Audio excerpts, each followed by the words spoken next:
Tam McGraw was born in 1952 in the small village of Lennoxtown, situated on the outskirts of Glasgow.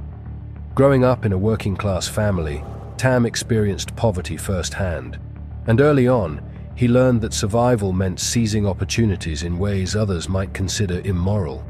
His father, a factory worker, was often absent due to long shifts, and his mother struggled to keep the family afloat. From a young age, Tam had a chip on his shoulder, feeling the weight of his family's struggles. In his early years, Tam showed no interest in education. His world was the streets, where he quickly picked up the tricks of the trade. He was known to his peers as a petty thief, taking small items from the shops, nicking bikes, and causing mischief. He was always quick on his feet, able to run away before anyone had a chance to catch him. While other kids played football or hung out in the park, Tam was already planning his next crime. By the time he reached his teenage years, Tam had become involved in more serious criminal activity. He started hanging around with older boys, joining the local gang. At first, it was all about small-time robberies, stealing cars and breaking into homes. But it didn't take long for him to gain a reputation as someone who could handle bigger jobs. He was fearless, often willing to take risks that others would balk at. He didn't shy away from violence if it meant getting what he wanted. It was during this period that he became entangled with the Bar L gang, one of Glasgow's most notorious criminal organizations. The gang was involved in everything from robberies and extortion to drugs and prostitution. The gang leaders saw potential in Tam, recognizing his cunning and ambition. They quickly took him under their wing, showing him the ropes of the criminal underworld and giving him access to a network that would change the trajectory of his life.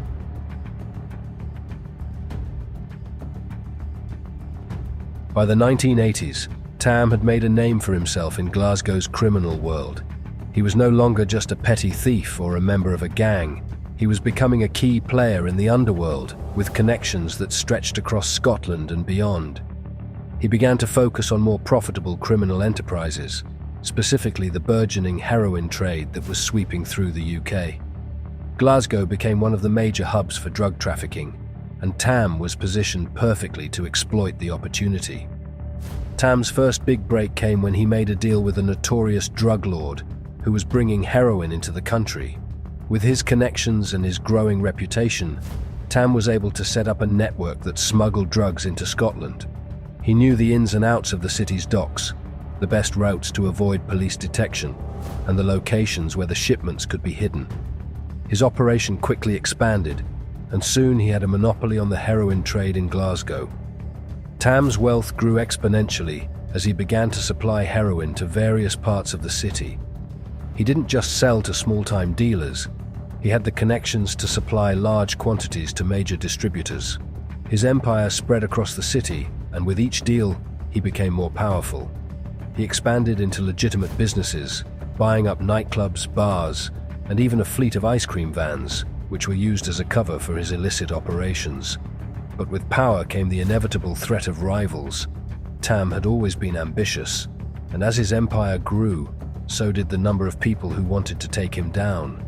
He was known to use intimidation, violence, and even murder to keep his business running smoothly. The streets of Glasgow were filled with gang wars, and Tam was right in the middle of them. It was during this time that the ice cream wars broke out, a bloody turf war between rival criminal groups fighting for control of the ice cream van trade in the city.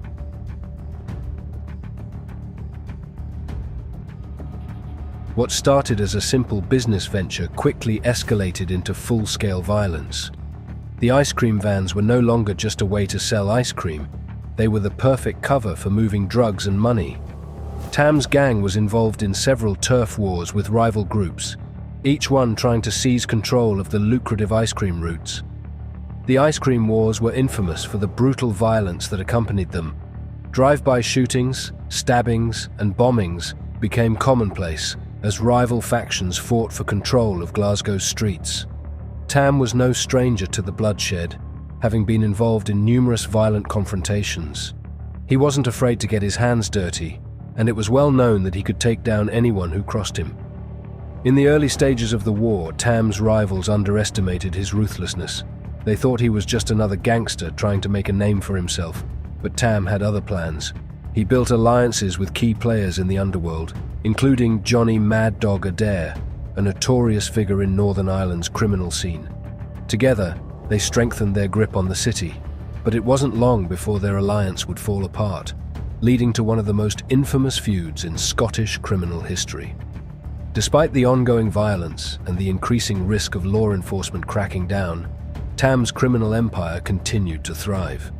He had his fingers in every pie: drugs, gambling, extortion, and even prostitution. As the leader of his gang, he operated with a sense of cold efficiency, maintaining control over the city through sheer force of will.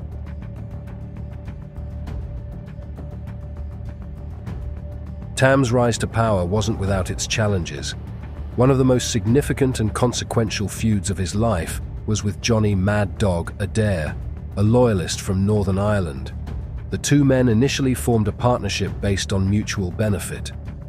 Adair, known for his violent and unpredictable nature, was deeply involved in the smuggling of heroin, and together with McGraw, they established a network moving large quantities of the drug across the UK. However, the alliance between McGraw and Adair soured when Tam allegedly stole a shipment of heroin worth a fortune from Adair. This betrayal would ignite a bitter and long-lasting rivalry between the two men. Adair, known for his ruthless reputation, felt deeply insulted by the theft and the challenge to his authority.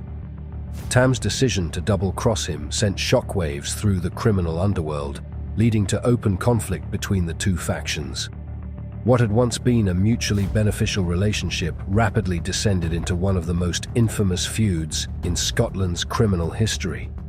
Both men were involved in a number of violent confrontations, each one more brutal than the last.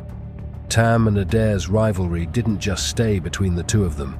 It extended to their respective gangs, resulting in even more bloodshed on the streets of Glasgow. As the years wore on, Tam and Adair's feud remained a defining part of their lives. Each tried to outmaneuver the other in a dangerous game of one-upmanship, but the betrayal that Tam orchestrated was something that Adair never forgot.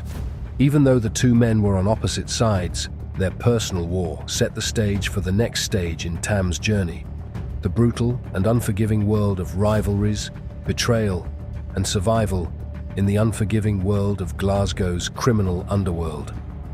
One of the most notable was Paul Ferris, a former associate turned bitter enemy. Ferris accused Tam of betraying him and using him as a pawn in his criminal empire.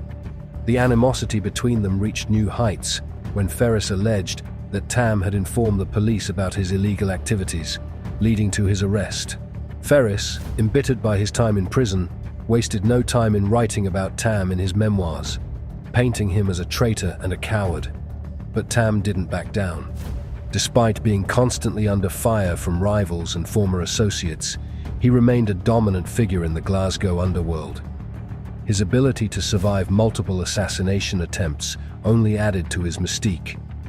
He was a man who had outlasted many others, but as the years wore on, the toll of his violent lifestyle began to take its toll.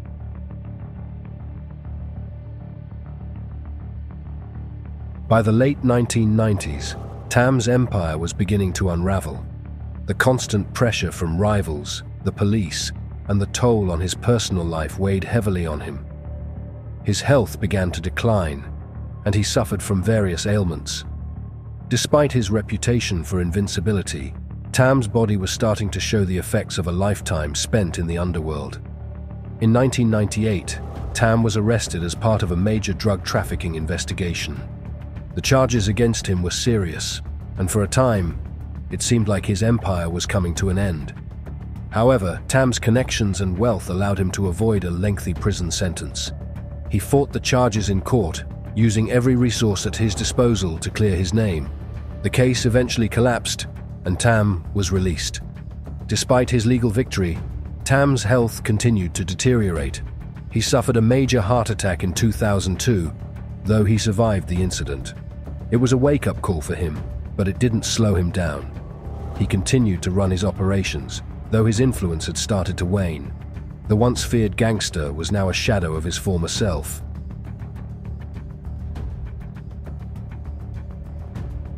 On March 8, 2003, Tam McGraw passed away from a fatal heart attack. At the age of 55, his body could no longer withstand the toll of his violent lifestyle. He had survived numerous assassination attempts, arrests, and betrayals, but in the end, it was his health that claimed him. His death marked the end of an era in Glasgow's criminal world. Tam's funeral was a somber affair, attended by many from the criminal underworld. Some mourned his passing, while others saw it as the end of a tyrant's reign. The city of Glasgow, once under Tam's control, seemed to move on quickly, though his name would remain a fixture in the lore of Scottish crime.